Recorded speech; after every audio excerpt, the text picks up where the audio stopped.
I think it's important how you've stressed how this concept of the Quad is shifting away from some of the earlier manifestations, which is, I think, the concern was that from India's perspective, that the United States was seeing India only through what can India do vis-a-vis China, instrumentalizing India as a part of U.S. Strategy vis-a-vis China, which of course ignores that India may have interests that align but don't always agree. And I think from the other perspective, from the US side, which was particularly going back to the doorstep questions, there's always been this unease in certain sectors of the US economy that say, look, India is a potential competitor or is a competitor in services in a variety of areas. And this, of course, we've seen this tension in the US-German relationship as well. But what you've laid out here, I think, is interesting because it does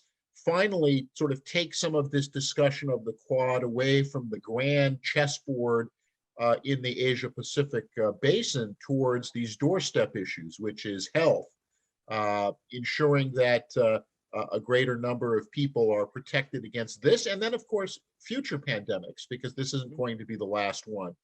The tech security question, you raised the Colonial Pipeline hack, but of course, so many areas where we are dependent on these technologies. And then, of course, supply chains, which I think the last year really brought home at the doorstep level to people the extent to which China is an integral part of supply chains, and then the concern that if the relationship with China gets impacted, how does that impact everything from whether or not you can get a new car because there's no semiconductor chips available for it, or you can't get PPE. And then, of course, India's position to be able to say, look, we can be part of an alternate supply chain with Japan, with Australia, and then with other partners. And so I think the framing of this has changed. What's your sense as to how that is playing out in domestic politics in either country? Do you think that this creates more of a rationale where people don't? Because my read before was that I think many Indians felt that the US attitude was, we're going to fight China to the last Indian, perhaps, and that from the US perspective, it was like TPP, this is the US giving away a lot of things to pursue some grand strategy, but then, of course, I'm going to be out of a job and the factory is going to close in my hometown, so I don't see a benefit from this. So are you seeing any kind of shift in attitudes or a sense that this is a better way to ground the Quad? Right. I would, obviously it's great to have a diverse agenda, and I think that, obviously they reflect the priorities of the four governments at the moment. Two things I would say on the security side. I think we've seen a big shift in India, and a lot of that motivated by deteriorating India-China ties. And last year, basically in 2013, 14, 17, and 20, we've seen four major India-China border standoffs. The first two resolved relatively easily and peacefully. The 2017 one, because it involved a third country, Bhutan, was actually more complicated. But 2020 has actually been, and it continues to this day, is actually the most significant one. Last summer, last June, it led to the first fatal clashes between India and China since 1970s. But the most significant ones in 1967, where we had about 20 Indian soldiers and at least 4 Chinese soldiers die.